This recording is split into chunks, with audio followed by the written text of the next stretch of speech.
আজকে মুহররম মাস, আগামী 2 দিন পরে পবিত্র শাহাদাতে কারবালা ইয়াউমে আশুরার কথা হবে। অনেক মসজিদে মসজিদে আশুরার আলোচনা হবে, বিভিন্ন নবীদের ঘটনা হবে, কিন্তু আহলে বায়াতের কথা হবে না। বুঝতে পারেন, আহলে বায়াতের কথা হয় না যেই সমস্ত মসজিদগুলোতে, যেই সমস্ত মাদ্রাসাগুলোতে পাক পাঞ্জাতনের আলোচনা হয় না, আহলে বায়াতের কথা হয় না, তারা পবিত্র ইসলামের মূল ধারার মধ্যে নেই। যত বড় টুপি আসুক, জুব্বা আসুক, পাগড়ি আসুক, আহলে বায়াত পাক পাঞ্জাতন ছাড়া কখনো ইসলাম হয় না।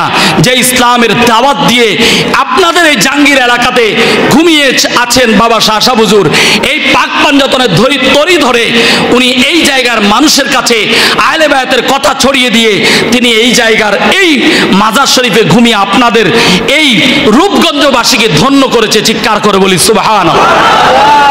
সেই জন্য মনে রাখবেন, ইসলামের মূল ধারা চিনতে হলে পাক পাঞ্জাতনকে চিনবেন। আমি বাবা শাহ শাহ হুজুরকে ভালোবাসি, যখন থেকে ভালোবাসতে শুরু করেছি সেই সময়টা শুধু একটাই কারণ ছিল, আহলে বায়াতের ভালোবাসা, পাক পাঞ্জাতনের ভালোবাসা। ওনার পাক পাঞ্জাতনের ভালোবাসা দেখে আমি ওনার প্রতি পাগল হয়ে গিয়েছি, ওনার প্রতি ফিদা হয়ে গিয়েছি।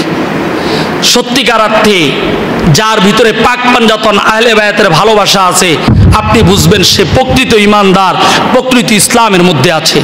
আল্লাহ তাআলা আমাদের প্রত্যেককে সেই প্রকৃত ঈমানদার হিসাবে পরিচয় দেওয়ার তৌফিক দান করুক। আমরা সকলে পড়ি আমিন।